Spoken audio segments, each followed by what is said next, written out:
Welcome to Portal to Ascension Radio. This is Alan Steinfeld of New Realities. I'm very excited about today's guest. Robert Schoch is a geologist, but he's not just a regular geologist studying the rock formations. He actually could be credited with beginning the field of geoarchaeology. In the early 1990s, Dr. Schoch stunned the world with a revolutionary discovery that the Great Sphinx of Egypt may be at least 10,000 years old. This is 5,000 years older than anything previously dated. This was inspired by the work of John Anthony West, who just passed on recently. We'll be talking about the contributions of John West to the world and where the work of Dr. Schoch will take us from the past into the future, a future about the earth and all its inhabitants. We're talking to Robert Schoch today, and Robert, welcome to the program. Well, thank you. Thank you very much. What I was trying to say is that because of your geological studies and sense of being, in a sense, you were able to date some of the oldest structures on the planet to points that most mainstream scientists and anthropologists don't think there was civilization.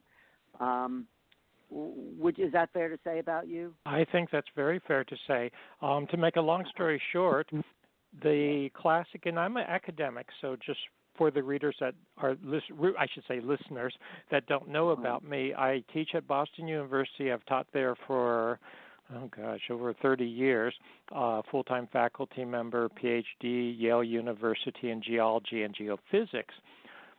But I became interested in ancient civilizations. Actually, I was always interested in them, but my work in them really began when I got together, collaborated with the late John Anthony West, who I think we'll talk about in the next hour. Yeah. We collaborated together.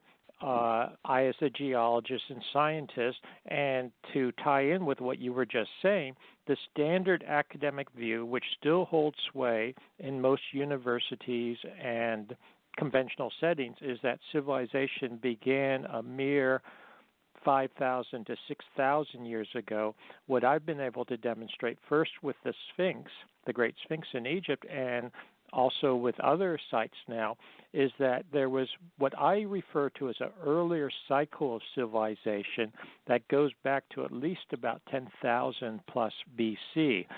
So really more than twice as old as the conventional concept of the beginning of civilization, that this earlier, quite sophisticated, and I believe important civilization, in the sense that they probably knew things we don't know, was demolished, was devastated at the end of the last ice age by the catastrophes at the end of the last ice age. Yes, I want to talk about the ice age. I mean, that is key, and of course it might be key to our future as well. But let's just talk about John West. And he was called by many people a renegade Egyptologist, and he had his own unique ideas, and this was influenced by the reading of the Temple of Man by Schwaller-Deloubet, and somewhere, I don't know where in the Temple of Man, it says that there is water erosion on the Sphinx. Is that correct? That's basically correct. I just to give to elaborate on that, John Anthony West, who was a very, very close friend as well as a colleague. We first met each other back in the late 1980s, or became friends almost immediately, I'll put it that way. Also collaborated research together, so I knew him about 30 years. He passed away just last month, February 6th, unfortunately, from horrible case of cancer and fighting that. And he wasn't a young man; he was 85. But getting back to the importance of his work, he was not an Egyptologist in a classic traditional academic sense. That is, he had no degrees in Egyptology, but he had studied it extensively on his own over decades and decades, wrote about it. This really began with his work on astrology, and then tying it in with the stars, and that led him to Egypt. It led him to the work of Schoch de Lubitsch, who you mentioned. And Schoch de Lubitsch was really what's referred to as symbolist Egypt. And one of the main tenets of symbolist Egypt is that the Egyptians were not these primitive, people that conventional Egyptologists tend to make them out to be. Worshipping animals. Worshipping animals, worshipping a number of gods with human bodies and animal heads. And the Egyptologists, and I thought this was crazy before I start dealing with the Egyptologists, they will snicker about how stupid and primitive the ancient Egyptians were, even as they devote their life to studying them. It's almost ironic. And even after they can't even duplicate the building of something like the Great Pyramid. That is exactly. not, they can't figure out how they're able to build that, yet they want to make fun of their primitive belief system, which actually wasn't primitive. Of course, John was so funny. He would call the academics quackademics. Quackademics, exactly. That was one of his favorite terms. And, you're absolutely spot on there. They would make fun of the ancient Egyptians and their primitive belief systems. And really what it comes down to, and I'll John West, unfortunately, is gone, but I'll speak for him because I think he would say something to this effect only in his own version of it. The ancient Egyptians weren't primitive at all. It's us, or at least the Egyptologists, that don't understand what they were saying, how they were speaking. They don't understand the metaphors that were used, the symbolism that was used. That's why it's sometimes called the symbolist school of Egypt. And so to give an analogy, West would sometimes say this. I always called John Anthony West, and he called me Schoch. Okay. So if I refer to West, that's who I'm talking about. West would make the good analogy that everyone knows about Jesus Christ. Jesus would tell parables, and he would talk about shepherds and sheep and farmers and sowing and reaping. Well, he wasn't giving agricultural advice. He was giving deep spiritual advice. That's funny. Essentially, the ancient Egyptian texts, some of them, you can translate them, and you can even argue whether the translations are good or not, but you can translate them in a very trivial sense versus really looking deep into what were they saying at the most fundamental level, if that makes sense. No, it totally makes sense. And that gives us such a foundation for Western civilization because, of course, the Greeks and the Romans and even the Hebrew, every aspect of what we call Western civilization was influenced by Egyptian thinking. By Egypt. I mean, the Greeks were very clear about that. They learned from the ancient Egyptians. Pythagoras and Plato, all of them talked about that. The story of Atlantis came from Egypt. We can bring up Atlantis later if you're interested. No, I do want to bring Judaism, of course, is... I think West would sometimes say something like Judaism is Egyptian religion on the run or something like that. And of course, the whole Christian Mass, itself, the whole Roman Catholic Mass is really an Egyptian ceremony with the frankincense and the high hat and the altar. Yeah. Absolutely. And the ark is Egyptian, the concept of a manger and the cradle, and Jesus and the Virgin Mary. Well, you've got Horus and Isis, and you've got Osiris, you've got the Trinity. It's all Egyptian.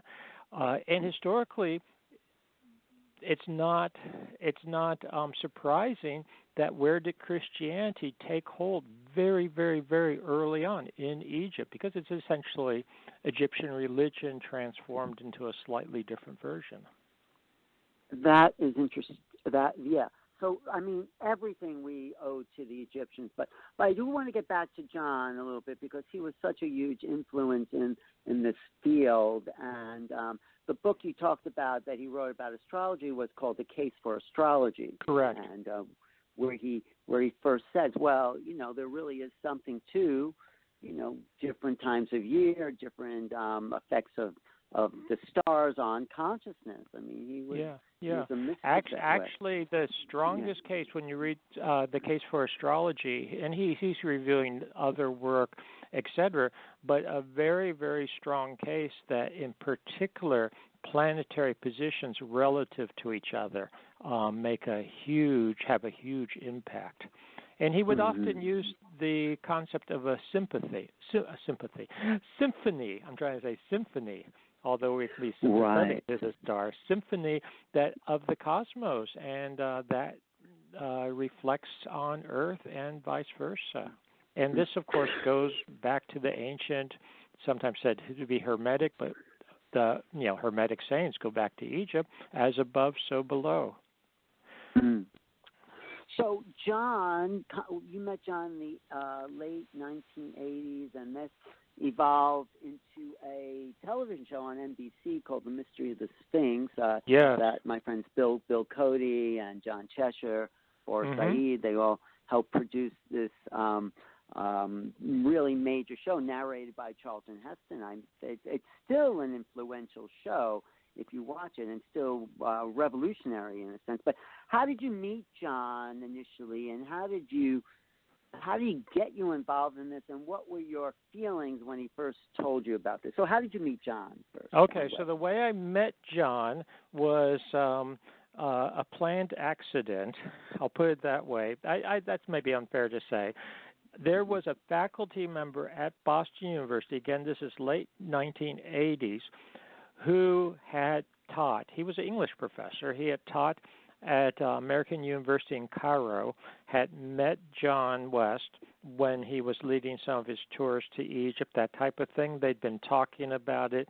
This faculty member was fascinated by, this eccentric, we'll call him rogue Egyptologist, as he called himself, that had these fascinating ideas, and essentially said to John West, well, is there anything I could do to help you? And apparently West had said, find me an open-minded geologist, because West knew at that time that it really would take geological expertise to look at the Sphinx specifically, look at the weathering pattern, see if it really was water erosion, what would the implications of that be, more or less. If it was water erosion, did that then mean it had to go back to pre-Sahara times, which would get into, the early dating. So apparently this faculty member had kept this in mind for several years. He ended up teaching not only at Boston University, but at the very college where I have been teaching, since since 1984. Might as well have real dates. And that faculty member and I got to know each other. We were in good, friendly terms, and that faculty member was able to get John West invited to a colloquium, a symposium. It was just one of these things that was, that universities often will invite someone if they're relatively local, because John Anthony West lived in upstate New York, to come and give a seminar for the students and faculty. It was a Friday, I think it was a Friday afternoon type of event where people just get together, somewhat socialize, also learn something new. So this was arranged, and it was arranged that I would make sure I would be there. So I could see John Anthony West and they could see what my reaction was. And we had dinner afterwards at the home of this other faculty member. And we got to talking, and John Anthony West seemed like an interesting fellow, and we sort of got along right away, which was interesting.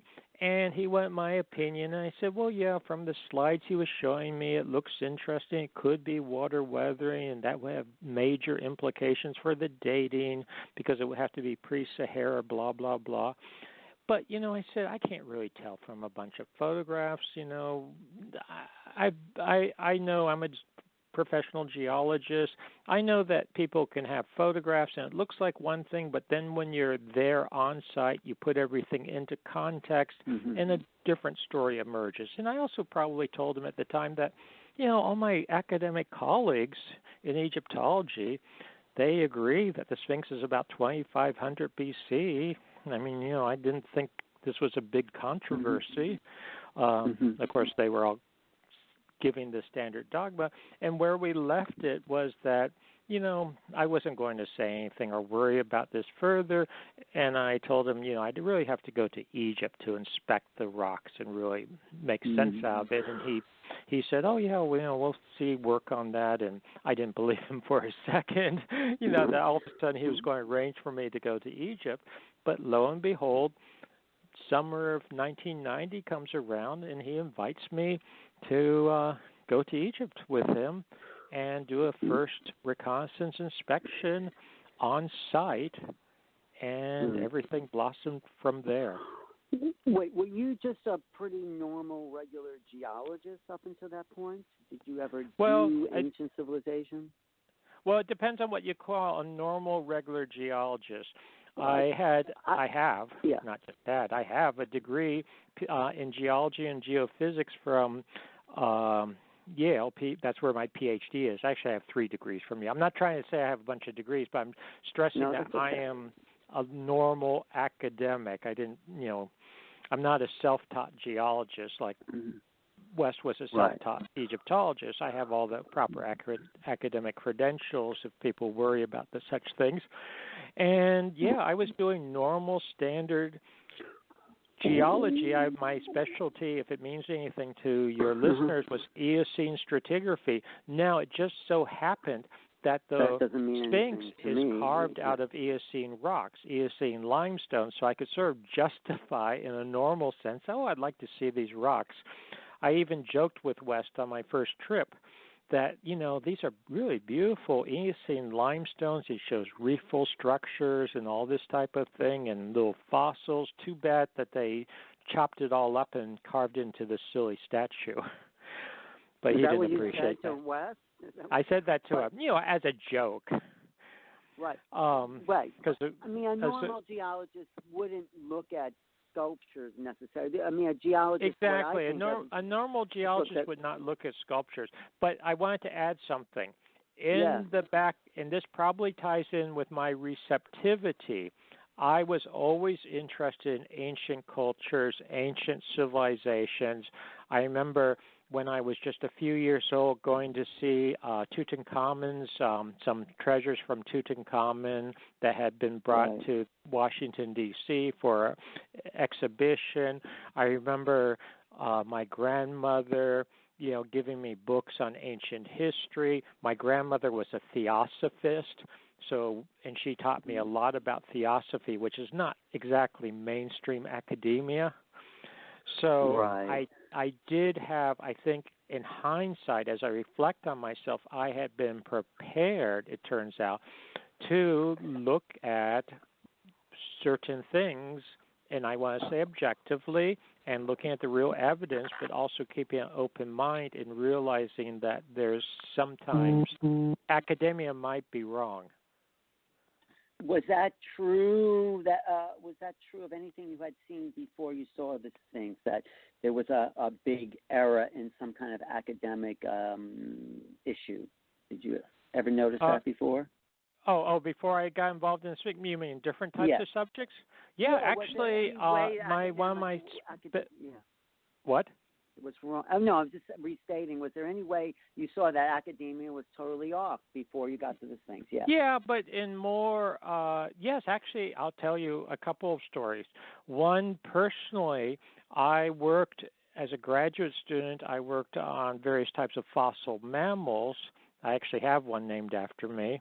But I worked on different types of fossil mammals, and in some cases, we would be reconstructing the relationships of the mammals and how they relate to each other. And in a couple of cases, I found that when I looked at all the evidence, the standard reconstructions were frankly wrong. And I was able to convince my colleagues that we had to look at things very, very differently. I'll give you 2 other examples. I remember when the asteroid hypothesis for the extinction of the dinosaurs was first proposed. I was a young graduate student or so at the time. And I remember that it was first proposed by Alvarez et al. This is the extinction of the dinosaurs 65 million years ago, which had always been a geological problem. And I remember very specifically professors at the time laughing at it and saying this was absurd, this was ridiculous, nothing like this happens. I mean, little comets and asteroids might hit, but nothing that's going to be so devastating, worldwide catastrophe. Well, all these decades later, we have so much evidence to demonstrate that that is the case. It has now become the mainstream thought. Right. I wonder what was it that was discovered, and of course we want to get into your whole theory about these asteroids, but what was it that convinced the mainstream that it was a huge meteorite or asteroid, right, that hit the Earth, that destroyed the dinosaur population? Oh, well, they found a crater. They found all kinds of stratigraphic evidence. I mean, one thing you want when you put together something scientific like this is that all the different pieces of the puzzle have to fit together.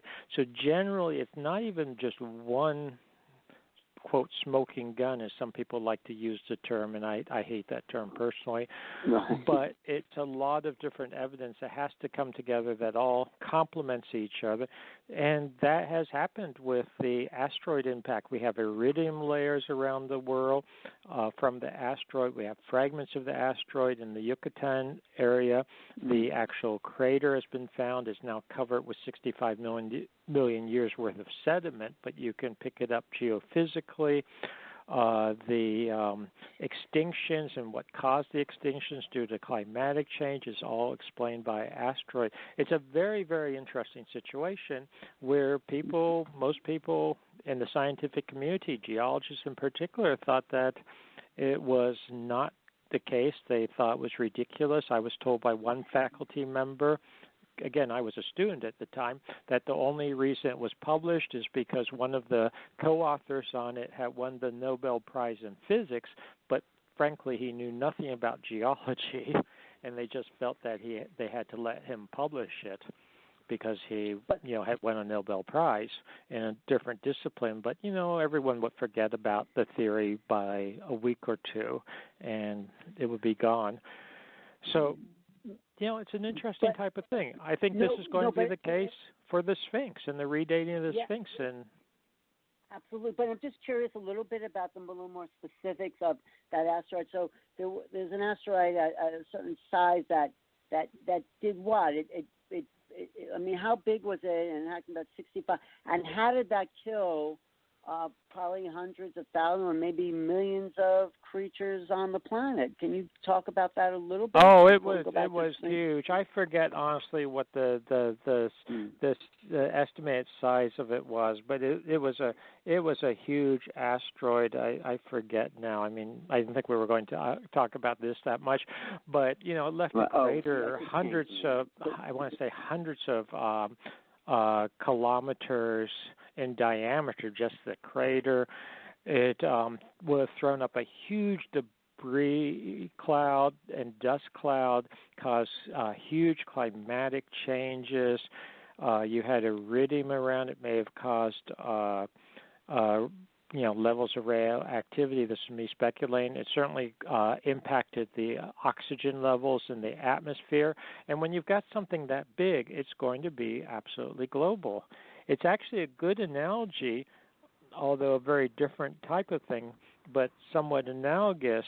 I'm using it as a crude analogy for what happened at the end of the last ice age, 9700 BC, but at the end of the last ice age, it was not an asteroid or comet that hit. It was solar eruptions that caused atmospheric changes, climatic changes, disrupted our magnetosphere, disrupted the atmosphere, caused high radiation levels on the surface of the Earth. So when you have things that are big enough like that, geologically and astronomically, they will have global ramifications. For instance, a lot of animals went extinct. Now I'm going back to the Cretaceous now, 65 million years ago. A lot went extinct in the oceans, probably because of the ocean chemistry changing. And a lot of marine organisms are very sensitive to the ocean chemistry and also temperatures. So even in modern times, we see reefs dying because of very minor temperature changes. But when you have a major temperature change like that, a lot of species are very vulnerable.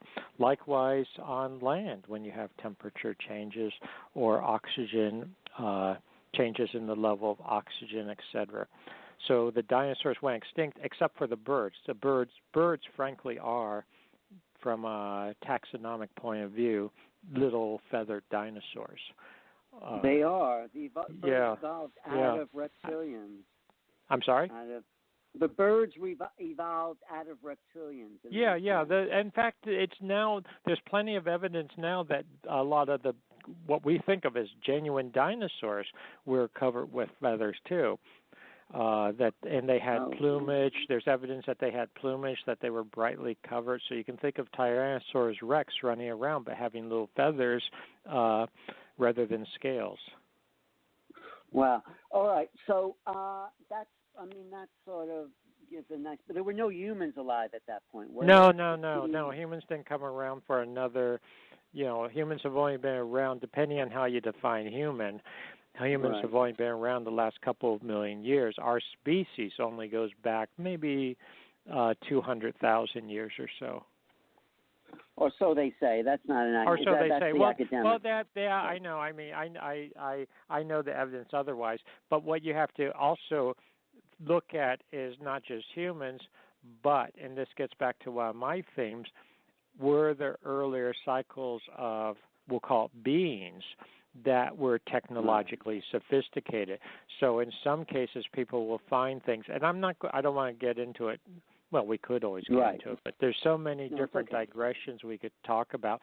This is why people need to come to the October conference. We can talk about all this. And also read your book as well, Yeah, that's true. Forgotten Civilization is a good book to read. My book, Forgotten Civilization, subtitle, The Role of Solar Outbursts in Our Past and Future. And if I could put a plug for my website, please. www.robertschoch, SCHOCH.com. So www.robertschoch, all one word, and Schoch is SCHOCH.com. Mm-hmm. But what I was going to say is, even if you find sophisticated evidence of artificiality, you have to then decide, is that human or not? How do you define human? Depending on how you define human, it may be, there have been other, quote, species of humans on Earth in the past. So it gets, it gets complicated. Right. But I want to get back, thank you for that little digression, but I want to get back to joining John West for that first time in Egypt, because essentially the two of you, or essentially you, changed history. You changed the dating of civilization. Well, yes, it's a huge thing, and congratulations for being willing to step out there against the academic thinking and say, no, there's something else going on here. So you go to Egypt. So talk about that back in the late 1990 with John West, and he had read in the Temple of Man that there were water weatherings, and he brought you over there to see, is this really water weathering? Talk about that first time you were at the Sphinx, okay? Well, first time, we go over in 1990, and I see the Sphinx for the first time, and this happened literally within 30 seconds of seeing the Sphinx. Two things struck me very quickly as a geologist. One was that, yes, this sure looks like water weathering. It sure looks like very ancient water weathering. I even mumbled something under my breath, which I asked him never to repeat. And, of course, he loved to repeat it afterwards. He held back for a couple of years. And I'll say it now. I said not only something to the effect that, this looks like it could be, referring to the weathering, this looks like it could be 100,000 years old, which I don't want to say. I believe it's 100,000 years old. But the point was that it's extremely weathered, that has to go back to an earlier pre-Sahara condition. Initially, I was thinking 5,000 to 7,000 BC, and that was a very, very conservative view. I'm now absolutely convinced it's at least 10,000 to 11,000 BC, and I talk about that in Origins of the Sphinx, which is a book that I wrote with my colleague Robert Bouval that just came out last year. And again, that's at www.robertschoch.com. But getting back to John Anthony West, the first thing that struck me was on our first trip there, literally within 30 seconds or so of seeing the Sphinx for the first time, was that, yes, there's something to this. And I was absolutely perplexed because, where were the Egyptologists? How could they have missed this? And I kept thinking to myself that there had to be something wrong here. And I also realized that this was not flooding. This was not water coming up from the Nile. If it had been doing that, it would have been undercutting considerably. It would not be what we see. Many people have said to me, well, it's just Nile flooding. Well, no, it's not Nile flooding, and it's not Nile flooding covering the entire body of the Sphinx and up the enclosure walls. I mean, sometimes people say silly things and they've never actually been there, or even if they've been there, they haven't actually looked at it carefully. I realized that was water coming down from above, more or less precipitation, rainfall, runoff, which we now know goes back to the end of the last ice age from the solar outburst that put all this water into the atmosphere that had to come down as torrential rains. So number one was I recognized the water weathering. Number two, immediately I said to myself, and I think I said to John Anthony West, the head is too small for the body. And furthermore, the head is not weathered the same way as the body. And it was quite evident to me initially, and I'll speak as a scientist, my working hypothesis within 30 or so seconds was that was not the original head of the Sphinx, that is a recarved head. They recarved it, and it became smaller. That's why it doesn't look the same as the body. It doesn't, I'm talking geologically, it doesn't have the same weathering. And yes, no question in my mind at that time that it was a dynastic head. And yeah, sure, okay, it's a dynastic head. That could be 2500 BC. But that doesn't mean that the Sphinx originated in 2500 BC. It just means it was reused. It was reappropriated. The head was probably heavily, heavily weathered, and they recarved it to look the way it does now, more or less. They recarved into a human head. I always tended to think that was a lion originally.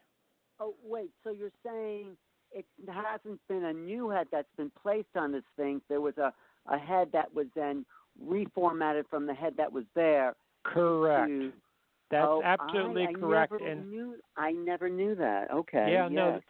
And this is a very important point because that is all solid bedrock. There's no question in my mind, and I've actually walked on the back of the Sphinx. I had the privilege to do that. I've looked at it up close. When you look at the head now, you'll see that there's cement on it. They've mucked about with it, to use a non-technical term. And if people want to go to Origins of the Sphinx, the book I wrote with Robert Bouval, they will find lots of photographs from before the 1920s when before it had the modern restorations. But there's no doubt that head is contiguous with the body. It's all solid rock. And what happened was that the original head, which I believe was a lion, in fact, a female lion, Mehed. And if people go to my website, they'll find a recent article that I wrote with Manu Savesade, Dr. Manu Savesade, and Robert Bouval. We wrote an article talking about what the original Sphinx was, a lioness. But that original head was highly eroded, weathered from the rains, from the precipitation, and instead of trying to repair it as they did to the body with little blocks of limestone, and you can see those on the paws of the Sphinx in particular, they did something that's just as logical in hindsight. They simply took the rotted, eroded head and recarved it. When you recarve something, it gets smaller.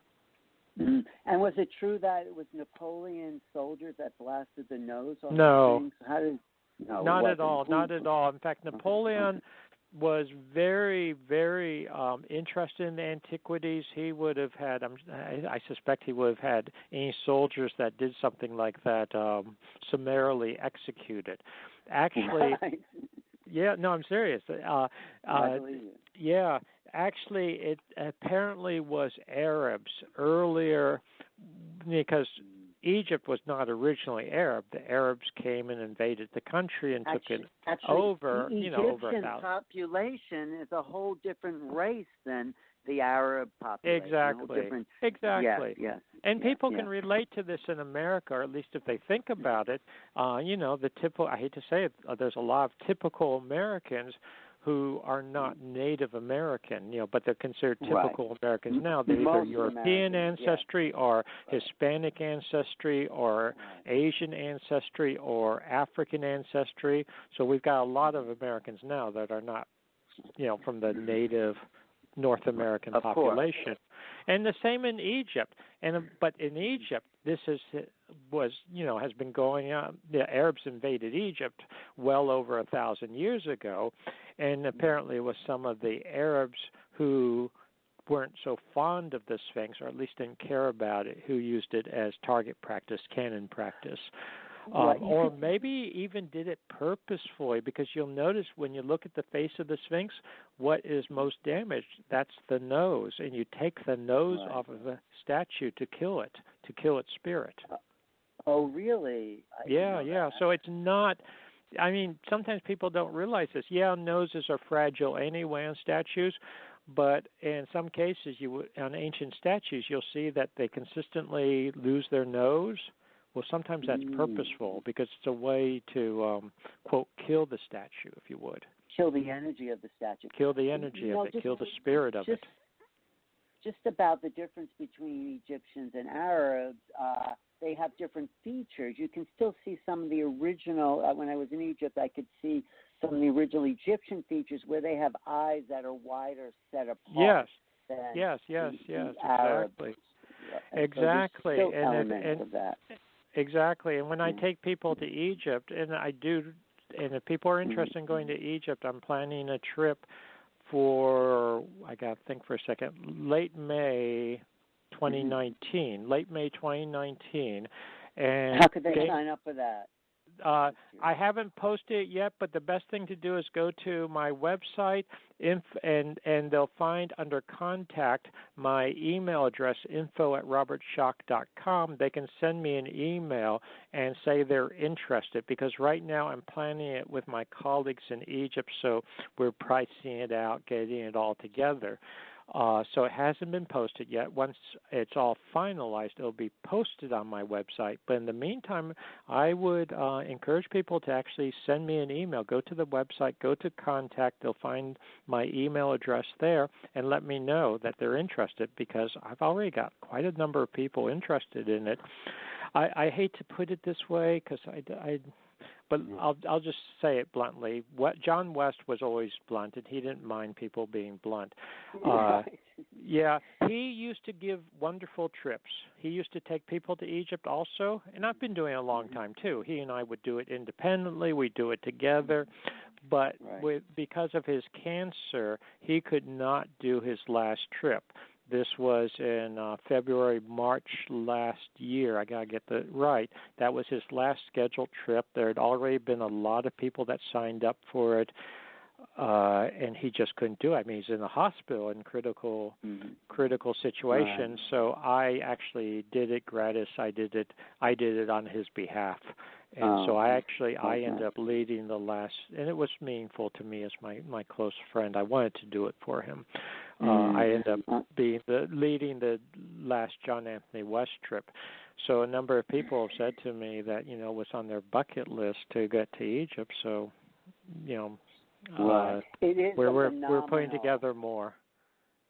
Whoever you go with, but I was getting back to a point, actually. When I take people to Egypt, you can see the difference as you go from Cairo and as we go south into Upper Egypt. You can see the change in the population, and you tend to have more of the most classic, native Egyptian features as you go south. Oh, I see. But there was one geological question I've always been interested in, because if you claim, and I'm sure you're right, that the Sphinx was created while it was still, while it wasn't desert, it means that there was a jungle type of forested. Well, I don't know if it was jungle. I would say more temperate. Yeah. Like what would it be compared to? Like upstate New York, or that kind of, like, not exactly. Well, not with all the yeah. I no, see but what it's you're more saying. tropical. Yeah. It's maybe tropical... forested area, that type of thing. With a lot of animals and game. What? There were lots of lions, and lions were very popular in that yeah. part of the world. Yes, absolutely. Of course, there are a lot of now. lions and gazelles and things like that. Yeah, it would have been very abundant plant and animals. And so the land there, because if you go there now, it looks like, it's all desert, all sand, and the sand around it is very much looks like the sand or the rock of the Sphinx itself. So you're saying there was like a level of like topsoil where the vegetation grew, and then underneath that there was a huge rock formation that the Sphinx was carved out of. Is that what? Yeah, I mean, thinking? they would have carved, because you have high areas. The Giza Plateau is a plateau geologically, so there was probably rock. You can think of an area in the modern times where you have a rock outlier. Excuse me, I'm losing my voice. Sure. A rock outlier, or you have rock. It's not a mountain per se, but a good chunk of rock that's exposed, and they probably were attracted to this. There was probably the head of the Sphinx. We were talking about the head of the Sphinx was probably a rock outcropping at the time. And my hypothesis, and actually I'm not alone in this, some Egyptologists have even said this, although they put the dating a little differently, of course, that probably originally the Sphinx started as a big rock outcropping sitting above the general soil level, as you said, and attached, of course, to the bedrock, and that they probably started by carving it into a head. It may have originally looked sort of like a face or something, and then they carved it into a head, I believe a lion's head initially, and then they continued to work on it and, dig out the soil and get down to the bedrock and carve into the rock. Think of a quarry, essentially, and carve the body out. And I say think of a quarry because they realized this was nice rock, and they actually quarried out huge blocks when they carved the body of the Sphinx, took those just to the east of the Sphinx to build what's called nowadays the Sphinx Temple, which sits to this day right in front of the Sphinx. So they realized there was rock there. They probably started by having this rock outcrop into a head, and then they took it from there, and the rest is history, as they say. Now since then, with the Sahara moving in, that you had desertification, more or less, desert forming, you strip off the topsoil, you start getting sand, etc. These are just natural things that happen, and they're happening to this day. You can see that type of those types of changes taking place even in, say, the last 200 years in many areas. So what was the dating from when it went from temperate, topsoil to desert? What is that official date, or your date? The official date, well, it depends on who you're talking to. There's a couple of official dates. One is a dramatic climate change at 9700 BC, which I've mentioned already, which is the end of the last ice age. We can date that very precisely based on ice cores and isotopic records in the ice cores and various sediment cores. I talk about this in my book, Forgotten Civilization. So that's number one. There was a major change then, which would have affected the Sphinx, or we can even call it the Proto-Sphinx, because it goes back to that earlier civilization. And from that time on, you have major changes in climate. You have climate going back and forth, sometimes more moist, sometimes less moist. And then the other major sort of official date is about 5,000 years ago, about 3000 BC, when it's very well documented that you have the ultra hyper-arid desert conditions have set in by then. And that's really the dating of the modern Sahara. So you've got 3000 BC dating of the modern Sahara, and then going back in time, about 9700 BC, the dating of the last ice age. And in between those two dates, you had fluctuations in climate back and forth. But there's no doubt in my mind that at this point, for numerous reasons, which again I get into detail in Origins of the Sphinx for those who are interested, that the Sphinx itself, the original Sphinx, goes back to that really early period before the end of the last ice age, before 9700 BC. So the Sphinx was originally carved from that one piece of stone sometime before 9700 BC, Correct. 1000 BC. Correct. Okay. And what we talk about, and this ties in, which is why Robert Bauval and I wrote the book together, this ties in with what the ancient Egyptians themselves talked about, which was Zep-Tepi, the first time, the primordial time, if you would. They called it Zep-Tepi. We can now date that back to approximately, I'll use Bauval's archaeoastronomy here, approximately 10,500 BC, when all the correlations line up. That lines up with prior to the end of the last ice age. That lines up to the geological evidence, as I now best interpret it, for the age of the Sphinx. That has to be at least that old. It probably goes back even a bit further. So everything lines up that it goes back to that early period. This also ties in with things, for instance, like the dating of Atlantis according to Plato. And here I take Atlantis not as a geographic region. And I agree with West on this, John Anthony West, because he called it the A word, didn't he? I called it the A word. For years, West was upset that I would not say the word Atlantis, at least not on camera or in radio interviews. Because, to this day, if you talk about Atlantis in standard academia, they start laughing at you and thinking you're crazy unless you're a philosopher and you're just using it as a metaphor or analogy. But the way I'm using Atlantis and the way John Anthony West used Atlantis, and I believe the way Plato used Atlantis, is not so much worried about where's the geographic location. We can talk about that. But really what's important is that the dating of Atlantis goes back to what we now call the end of the last ice age. Plato put it about 9600 BC.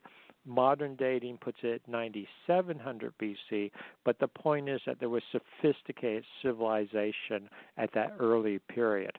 And I just wanted to make one other quick point, please.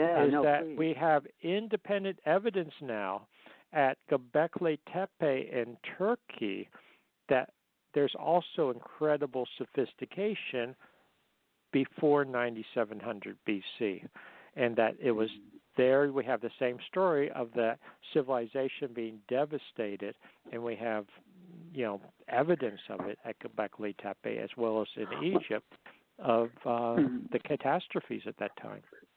But wait, let me just get something clear. If you say, and I believe you, that the Sphinx was probably built, at least maybe, let's give it a rough estimate, 10,000 years BC, and the water weathering didn't happen. So when did the weathering happen? The weathering began at the end of the last ice age. Probably the majority of the water weathering on the Sphinx, this is me speaking now, if you look at my papers from decades ago, I've refined my thinking on this.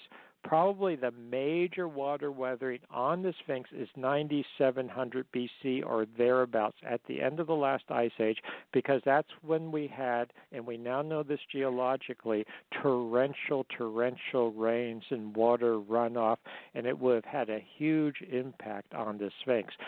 Again, to put it in context, you have a major solar outburst, you have a huge climate change, a huge dramatic warming, you're melting the glaciers, you're putting all kinds of water into the atmosphere, you're literally melting not just glaciers, but lakes are evaporating very, very quickly. The atmosphere can only hold so much water before it starts precipitating out again. So this is a time geologically when we have recorded absolutely torrential rains. I personally think it goes back to the Bible and all the stories around the world of huge flooding. And I think that the majority, or at least the initial impact on the Sphinx, was from that period. Now, did it weather more since then? Of course. And is it still weathering today because of Cairo pollution and whatnot? Yes, of course. But it would have had to, I'm just curious, it would have had to be even much older than 97,000 for it to... 9,700. 9,700, I mean, it could be, like you initially said, it could be 20,000 or 50,000. Yeah, I see where you're going. I'm giving it still a minimal date. What I'm saying, let me rephrase it. I'm saying the Sphinx was there in 10,000 BC. Right. And then could it be older? I can't deny it could be older. And coming back to John Anthony West, something that he used to like to goad me about, and I can't say he was wrong, absolutely. He often said, well, the Sphinx itself could be a precessional cycle earlier because there are astronomical alignments that make sense. In 10,000 BC or thereabouts, the Sphinx is looking at its own image in the sky on the vernal equinox, more or less Leo. Leo. Exactly. Now that happened. Leo 10,000 years ago. Yes. Okay. Yes, but that also happens 36,000 BC or thereabouts, more or less a precessional cycle earlier. And West and I would often have these long discussions. Could the Sphinx actually go back to that even earlier period, earlier cycle, so tens of thousands of years earlier? Could I deny that geologically? Absolutely no. And one of the interesting things is that once you get a weathering profile at a certain, that distinctive diagnostic feature, it can remain relatively stable for a very long time. More or less, the rock continues to weather and recede, but it keeps the same profile, if that makes sense to you and the listeners. So I'm saying it's at least 10,000 BC. I'm not saying it's any older than that, but I'm also saying that I have to be open to the possibility, if we have evidence in the future, that maybe it is older. What I've got right now doesn't preclude the possibility. No, it's fascinating, and I think you're so instrumental in the whole field of geoarchaeology. And but the main thing I think we should talk about, I don't know how much time we have, but the thing is about the Ice Age. So can you run through the climate? So before there was an Ice Age, how far back does that go, and what precipitated the Ice Age and what ended the Ice Age? So let's start before the Ice Age. When was that? Okay, well, yeah, this gets very complex, but we'll do a simple version. Argue about what causes ice ages to begin and end, because there have been a number of ice ages over the last couple of million years. You probably have to have the Earth in the right position, both astronomically and also continental positions. Continents change, that type of thing. It ties in with ocean circulation patterns. So the Earth does not always go in and out of ice ages. But in geologic terms, it does periodically go through periods where you have periods within those periods of ice ages. We happen to live in one of those periods. Are we in an ice age now? What? You're saying are we in an Well, ice no, age we're now? in a period of ice ages. We're probably in what's known as an interglacial at the moment, and we may, frankly, be going into another ice age. So to get back to your question, what drives the climate fluctuations during periods when you can have ice ages. And you generally have an ice age for maybe 100,000 years, and you have an interglacial or a period between ice ages, maybe 10,000 plus years. And if you think of it in that terms, it's been 12,000 years since the last ice age, quote, ended. We're due for another ice age. But, that's very imprecise. But an ice age... no, sorry. But I also want to know how you define ice age. So, yeah, go ahead. Well, ice age, people argue about that, but ice age is essentially a period of overall climatic cooling on Earth.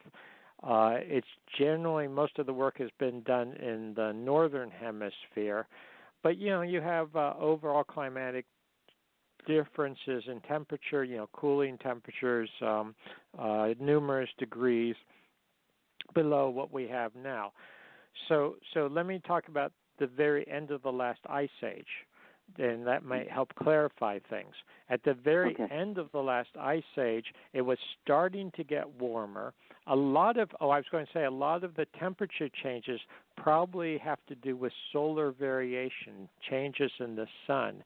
There's a very strong correlation between sunspots, sun cycles, not just 11-year cycles, but longer-term cycles. And again, I talk about this in Forgotten Civilization. And temperatures on Earth. This is something that people tend to deny because right now it's very popular to blame everything on humans. But, there's been climatic changes long before humans were around, and they correlate with solar changes that we can pick up with isotope data in ice cores and sediment cores. So a lot of it seems to be driven by the sun. At the end of the last ice age, toward the end, there's what's known as the Younger Dryas. So the Earth was slowly warming up until about 10,900, 10,800 BC. Suddenly it was driven back into really cold temperatures that had not existed for, back to the colder temperatures of the Ice Age. It had started to warm up. It was driven back into the height of the Ice Age, if you would. And that lasted about 1,200 years or so, and then suddenly, within just a few days, maybe literally overnight, and this is based on isotope data, so it's not just me saying this, suddenly and dramatically warmed up to essentially modern temperatures, probably literally overnight. And that would make sense because it was probably an outburst from the sun that essentially scorched or fried the Earth. This was 10,000 years ago or 9,700 BC. So the two dates are 10,900 BC, beginning of the Younger Dryas, where you have a cooling event. And that is the one, and I hate to bring it up because there's no evidence for it, but some people claim there was a comet then. There's actually no evidence for that, and I don't want to... This is Graham Hancock's theory. Yeah, but he's misinterpreted.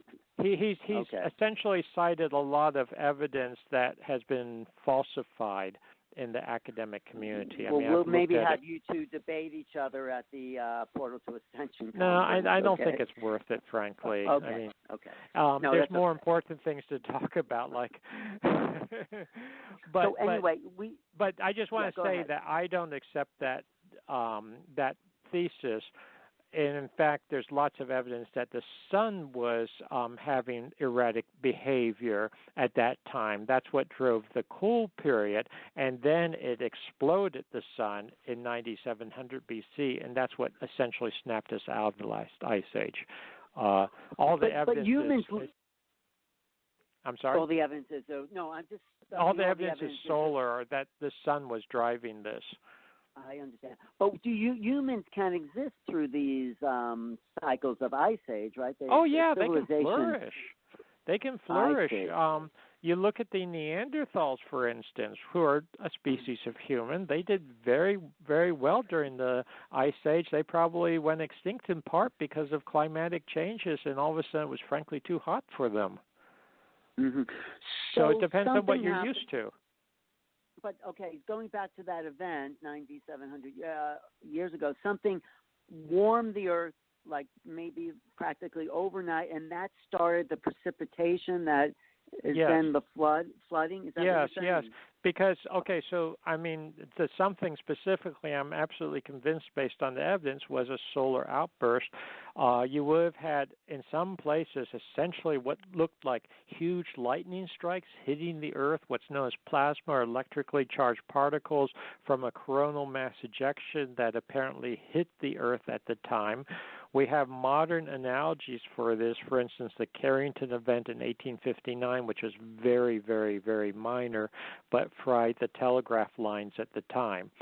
So you can think of, really dramatic changes. It would have correlated or did correlate with earthquake activity, with volcanic activity. As I said, you can think of, just for a visual, huge lightning striking the Earth in certain spots, sort of like tornadoes hitting down as an analogy, frying things. We actually have evidence of vitrification, rock having flash melted and then re-solidified. Whenever you hit water, whether the water was ice or liquid water, it would have evaporated almost immediately, effectively, from these very high temperatures, and it would have put a lot of moisture into the atmosphere, as I mentioned, which cannot be sustained, and it comes out as torrential rains.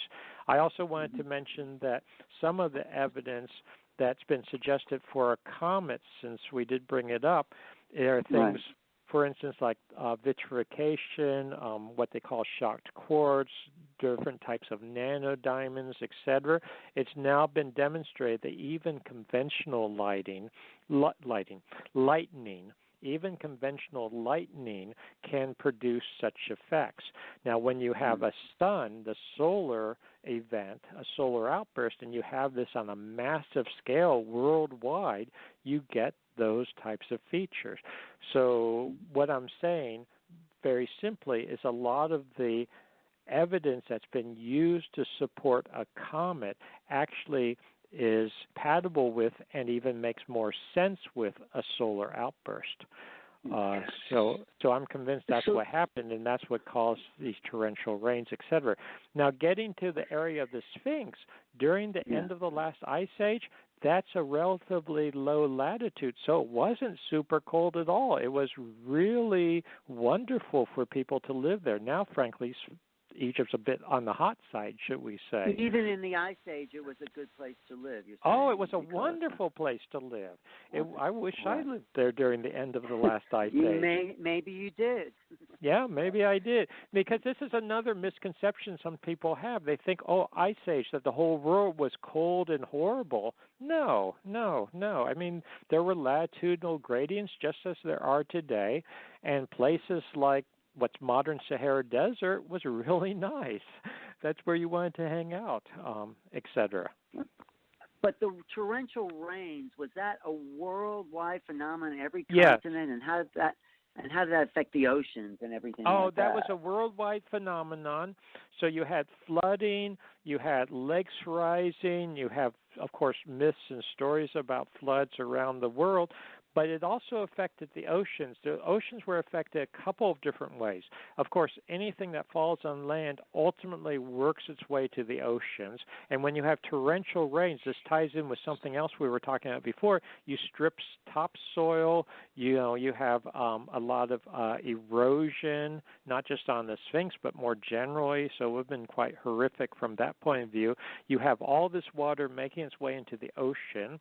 And, of course, the glaciers melting all ended up in the ocean. So all this huge mass of water going into the oceans raised sea levels by hundreds of meters, and that's well documented geologically.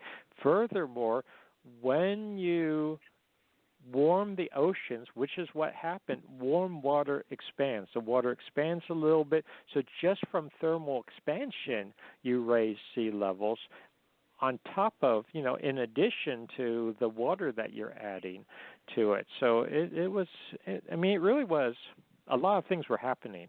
And of course, most people historically and to this day live near coastal areas. Mm-hmm. People like the beach. They liked the beach 20,000 years ago. But it's not a good place to be when sea levels are rising quickly and dramatically. Well, that's really brings us to the most important thing. I mean, it's great to talk about the past, but what is happening now? Is it possible that something like that, like a solar event or an ice age, or can happen or will happen? Well, It's not just possible. I think it's not even just probable. It will happen. I mean, I'm a geologist. Let's be realistic. These things happen. And what the exactly sun is going? Yeah. What? What exactly you think is going to happen? Oh, yeah. Okay. Well, the sun is a star. I mean, let's Yes, sometimes people say the last Aristotelian vestige is that the sun is somehow perfect and unchanging, unmovable. No, the sun is a star. It goes through periods of, to be anthropomorphic, agitation. It goes through periods of quiescence. It goes through periods of strange from our perspective activity. The sun was very active at the end of the last ice age with these solar outbursts and whatnot. It went through a period of, I don't want to say dormancy, but being relatively stable, more or less, ever since for 8,000 plus years, because it took time after the last ice age for it to calm down and stabilize again. But like any star, it goes through periods of activity, and our sun, I believe, has a cycle of activity on the order of about 12,000 years or so. And in the last century, in the last half century even, it's not just me saying this. There are people who independently, astrophysicists who have looked at the solar data, have looked at the isotope data independently, and have pointed out that the sun is all of a sudden becoming quite active again in the last couple of centuries, especially the last 50 years. And it's showing what does all that the mean? same. It's showing all the same signs of agitation it did right before the end of the last ice age when you had a major solar outburst.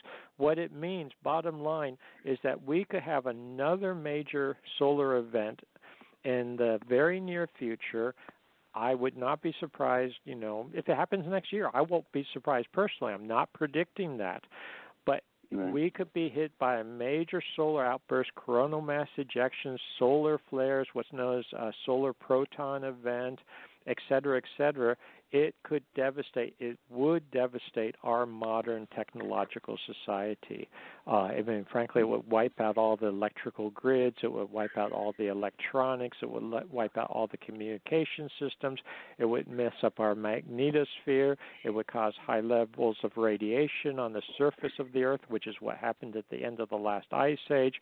The way to escape it, for those lucky enough, would be to go underground, to go into caves, which is what we have at the end of the last ice age, where pockets of humanity were able to escape that way before we went into what I call solar-induced dark age, or SIDA, which in last time around, that lasted from about 9700 BC to about 3500 BC when civilization reemerged again, including what happened? reuse of the Sphinx. So, we should learn from the past. But what happens in the dark ages between that? What happens in that period? There's not enough light on the surface. What can you talk about? No. It's not so much that there's not enough light on the surface. Things come back to normal from nature's point of view, if you would. But when you've got advanced civilization and it is knocked back to its knees, so to speak, to use a metaphor, and so many people have been killed And in many cases, not everyone has all the technology or has all the knowledge, and you lose the critical people. It takes a long time to rebuild. I mean, as an analogy, think about the collapse of the Roman Empire and classical civilization circa 500 AD. It took 1,000 years for that to be, quote, rediscovered and for the Renaissance to come about. Think about to this day. I know, I'll speak for myself. I'm a scientist. I have a PhD. But if all of a sudden, 90% of the people or more around me died and all the technology was wiped out, I can't, and even if I had the knowledge, I couldn't reboot civilization in a generation or rebuild computers that have been fried. So these things take time. You said, though, that mass solar event happened during an ice age or ending. It ended the ice age. But we're not in an ice age now. Not that I guess that matters, but no, it doesn't matter to the sun. Probably what this might do is actually drive us into an ice age again, or it might just happen and an ice age doesn't come. It's what causes an ice age. Yeah. There's a lot of different factors that go into that. And it partly has to do with the surface of the Earth and the albedo, reflectivity of the Earth, et cetera, et cetera. It could drive us into an ice age again if you had enough precipitation at high latitudes and you built up ice, which has a high reflectivity and then drives temperatures down again. We just don't know, honestly. And of course, there is a man-made factor, but you're saying, of course, that big solar output would destroy most technology. So I guess the question is there a way we could prevent that or some insurance to protect ourselves and our technology? I mean, of course, George Norrie's talked about this a lot on his program. Yeah. About, I mean, there are things what do you we can suggest? do. There's nothing we can do to stop the sun from doing whatever it wants to do, except maybe pray to the sun and ask it to be kind and gentle to us. And I'm not even joking about that. I'm serious about that.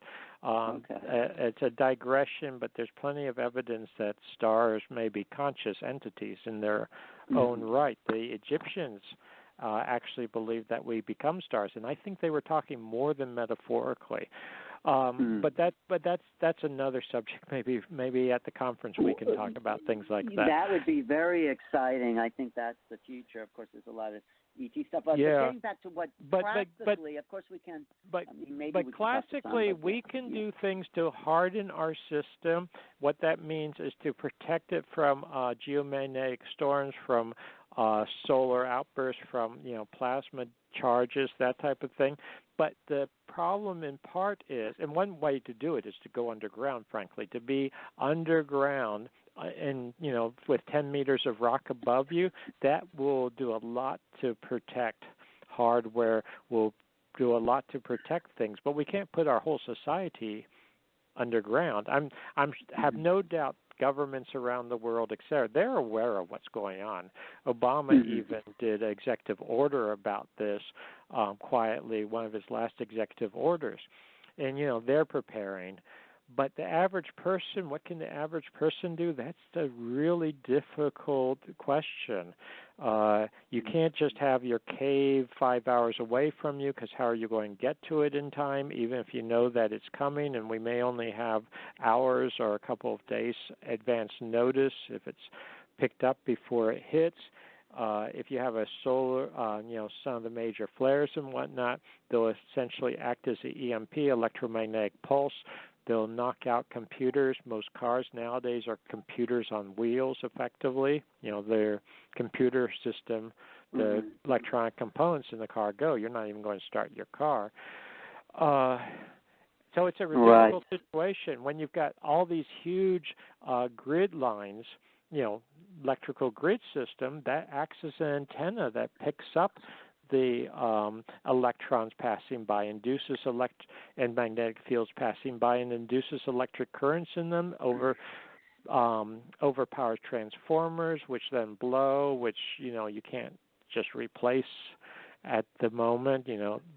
Huge transformers, high voltage transformers. We have really boxed ourselves into a corner, frankly, as a society. I don't mean to sound negative, but you asked me the question. No, it's not negative. It's like if there's a situation, but maybe the more third world countries, the less developed countries, might have an even better chance of maintaining their stability, right? They absolutely will. I'll give you a quick analogy to that. It's not. I don't want to call it a third world country at all. Romania, right. But I think, and my wife and I, we were in Romania at one point, doing some research and whatnot, and we were up in the Carpathian Mountains, beautiful in Transylvania, really beautiful area. But you have people there who are living, and I'm not making fun of them, I'm saying this in a complimentary fashion, they still know how to live off the land. They still know how to use an outhouse. They still know how to pump water from a well. They have caves near them that they can retreat to if they want to. Yes, they have their satellite dish and they have their generator to have modern electricity. But frankly, if that goes, they know how to live. And they can be self-sufficient. Now, I live in Boston. No one's self-sufficient here. The electricity goes. Some people maybe not so much Boston, but certainly New York, electricity goes. Some people couldn't even get up and down the skyscrapers. Oh, absolutely. Much less anything else. Would our cell phones be? No, they'll all be gone. They'll be among the first to go. They will. They'll all be fried, and the whole communication system will be gone. So there'll be mass panic too, because no one will be able to contact anyone properly. So not to be negative or anything, but what could a solar flare like that happen any day, like any time, or is there a build-up and cycles No, of looking at the sun? it could happen. It's probably building up. I mean, no one expected the Carrington event in 1859 to all of a sudden happen. Right. They saw the solar flare, which comes in, when you see it, it happened 8 minutes ago, because that's how long it takes for the light to travel to Earth. And then the coronal mass ejections hit after that.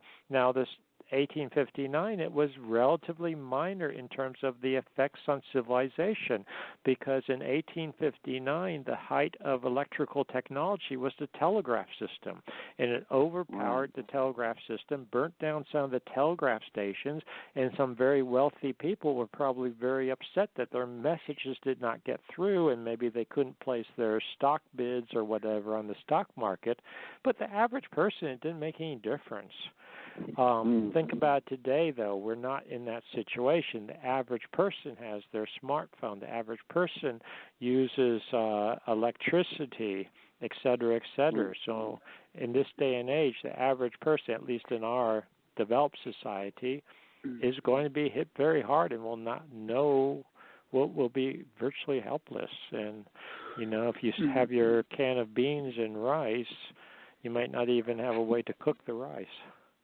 So again, I really don't want to sound negative, but no, I know. You're just talking about history. The best thing I think to prepare for this is to be talking about it and dealing with it and thinking about it, because I'm a big one for that. That's what we need to do now, and we need to build communities. We need to build societies of people that are getting prepared for this. And we need to go to a different type of technology. So I'll give you one more example. Nuclear power. What's going to happen during major solar outbursts? You're going to cut off power to nuclear power plants. Now, that sounds ironic because they generate power, but they need to be on the grid system. They need to be cooled consistently. They need to be operating properly. We don't want Fukushimas around the world spewing out radiation. But so if they're not being cooled, what happens? They melt down, basically. They start leaking. We saw this in Fukushima. recently. We saw this earlier, Chernobyl and 3 Mile Island.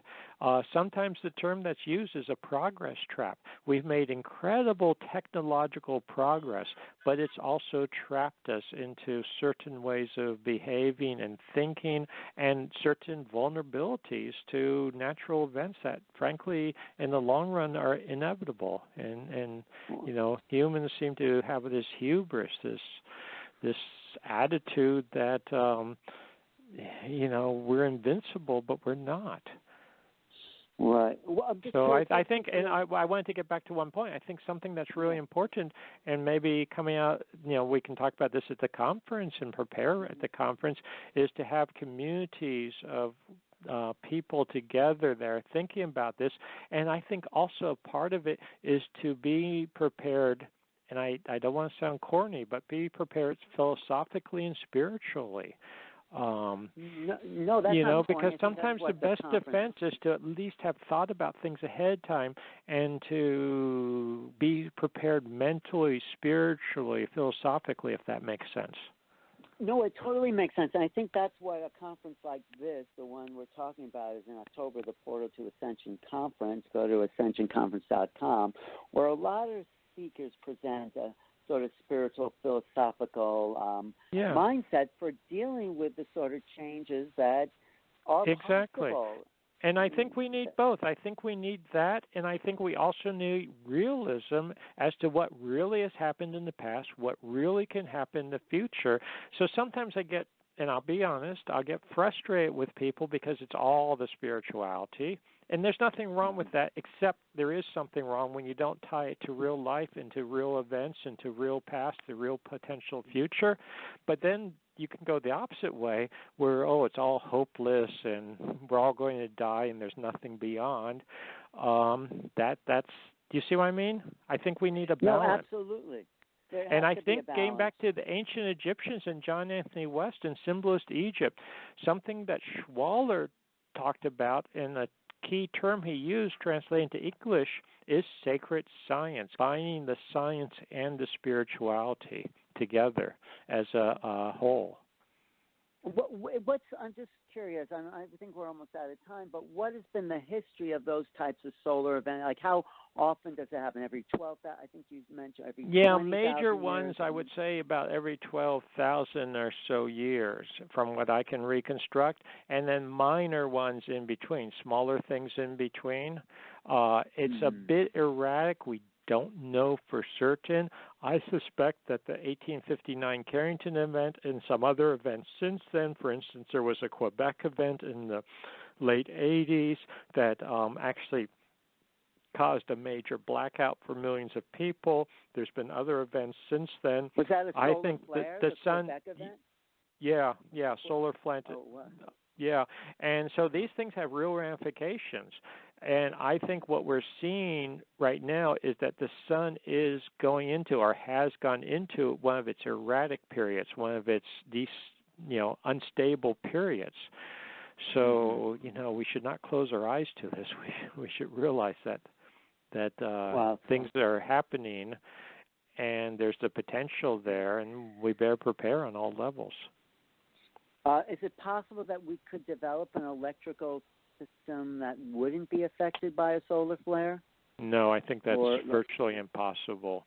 You'd have, okay, let me back up. If you want to put it all underground under 10 meters of rock, something like that, maybe you'd have a chance. But, realistically, that's not happening. You have things just low in the ground, like they have buried cables, that type of thing. That's not going to help. I was going to mention things like pipelines. Was it the XL pipeline, that type of thing? That's going to act as a big cable. It's going to act like a big wire. Plus, it's got gas in it, whether it's liquefied natural gas or whatnot. The whole thing could explode. I don't mean to laugh, but I laugh at technology because we have not thought about these things, and we've just I tell my students sometimes, because I teach at Boston University, every day, literally, our society is more and more vulnerable to these things, not less vulnerable. And we've made ourselves, put ourselves in a situation, a very precarious situation, collectively. Wow. And that's why I think we need to have these discussions and start thinking about alternatives. The sooner the better. Would 0 point energy, let's say everyone had a way that to could have some create possibilities. That I think could have some possibilities. But again, it depends on how you harness it, because if you use that simply to generate electricity again, then you've got some of the same vulnerabilities. So if you're using that to just run your, conventional electrical grid, more or less using it the same way you might use nuclear power to run a conventional electrical grid, you've still got all the same problems. So we really have to change. 4 minutes left. Okay, 4 minutes left. So this has been incredibly informative and thank you. Historic. And where is this major focus of your work now, or where's your work taking you at this moment? Yeah, this is one of the focuses of my work, because I think we do need to be looking at the future, but I'm also looking at the past. I am one of these people that believes wholeheartedly. It's super, to me, really interesting to look at the past for its own sake, and it's just interesting, but I think it's a lot more than that. I think we look at the past to learn, and not just learn what did they do bad or what did they do wrong and how they were devastated and how do we avoid that, but I think we also look at the past to learn what they knew that we didn't know, what messages they left for us, if you want to put it that way. I'm absolutely convinced that the deep ancients and even the recent ancients, when I say recent ancients, people 3,000-4,000 years ago, had insights, whether it was spiritual, philosophical. I have no doubt they had spiritual and philosophical insights that are useful to us today, that are important to us today. Well, they had technological insights. And I think they had technological insights and abilities too. I mean, you go back to where we started, I think, in part of this conversation. How did they build the Great Pyramid? How did they build the Sphinx Temple in 10,000 BC. The Sphinx Temple, the core of it, is built out of limestone blocks that weigh up to 50 or 100 tons apiece. How did they move them around with incredible tolerances? So you're talking not just spiritual knowledge, you're talking technological knowledge. Right. No, it's very exciting. So, I mean, your work is really a bridge to our alternative culture, the people who are promoting ideas that there has been an alternative civilization, that the quackademics, as a tribute to John West, don't know what they're really talking about. That we've been given false information, and I think this is part of what will be shared at the Portal to Ascension conference. That is October 5th, 6th, and 7th at the Atrium Hotel in Irvine, California. Go to ascensionconference.com. And then, Robert, where are you going to be speaking? How can people find you? The best thing is to go to my website. Again, www.robertschoch, and that's SCHOCH, so www.robertschoch, all one word, .com. Go to my website, and when I say we, Katie, my wife, and I post everything on that. People can send me a quick email. If they would like to be put on the mailing list, just go to the contact page, and you'll see my email there. If people are interested in, getting schedules of speaking or tours, that type of thing, that's really the best way to do it. And you really did create the world of geoarchaeology, haven't you? I mean, would you say thank you. Yeah, I'll agree with that. I mean, and then, of course, Göbekli Tepe, that's a whole other show. But that's a whole other thing, and I do plan to talk about that some at the conference, but that's something we didn't even really get to. Tell people what Göbekli Tepe is. It's an ancient civilization they found in Turkey, but what is its significance? Oh, the significance is it's incredibly sophisticated, just like what we have in Egypt, and there's no doubt it goes back to before the end of the last ice age, so circa 10,000 BC. which is again pushes human civilization at least 5 or 10,000 years. Exactly. When I was first working on the Sphinx, just to wrap up here, something that they said to me, my academic critics in the early 1990s was, well, if what you're saying is correct, show us another site, another place where you have incredible sophistication at such an early date. Göbekli Tepe had not yet been discovered. Of course, you always have to have a first discovery, and I'll say that was the Sphinx. Since then, Göbekli Tepe has been discovered and absolutely confirms what I've been talking about in terms of civilization going back to a much more remote period. And I talk about that in Forgotten Civilization, my book, also. I've been talking to Robert Schoch. We'll go into Göbekli Tepe and the mysteries there, why it was buried at some point. But thank you, Robert, for being on this very informative show. I'm Alan Steinfeld for New Realities. You want to find me, go to my website, newrealities.com, my YouTube, youtube.com/newrealities, and definitely look up the work of Robert Schoch. And we'll see everyone at the Portal to Ascension Conference, Irvine, California. Go to ascensionconference.com. This is Portal to Ascension Radio, sponsored and founded by Neil Gore. Thank you for listening today.